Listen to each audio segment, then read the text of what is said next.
අනුරාධපුර යුගයේ ඉඳලම පමණක් නෙමෙයි දඹදිව වැඩ වාසය කරන කාලීදී පවත්වාගෙන ආපු ආකාරය අපිට දැක ගන්නට ලැබෙනවා.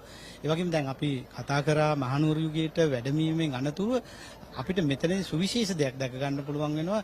පළවෙනි විමල ධර්ම සූරිය රජතුමා විසින් මාලිගයේ ගොඩ නැගුවා වගේම මේ නඩත්තු කටයුතු සඳහා ගම්දින් දනව් අපිට ඉඩකඩම් පූජා කිරීම මෙහිදී දැක ගන්න ලැබෙනවා. මේක විශාල වශයෙන් අපිට දැක ගන්න ලැබෙනවා මහනුවර යුගයේ පුරාම.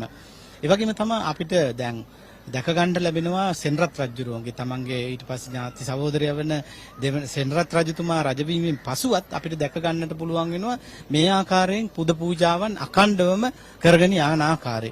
මේක හැකි දෙයක්. මොකද ඒකට හේතුව තමයි මේ ඒ තරම් විනාශයක් කරා 1818 කැරැල්ලේදී බ්‍රිතාන්‍යය ගම්බිම් විනාශ කළා දැන්. මහාචාර්යතුමනි ඒත් එක්කම මතක් කරමු අපි ওই කාරණාව ඉදිරියේදී තව ටිකක් අපි සාකච්ඡා කරමු.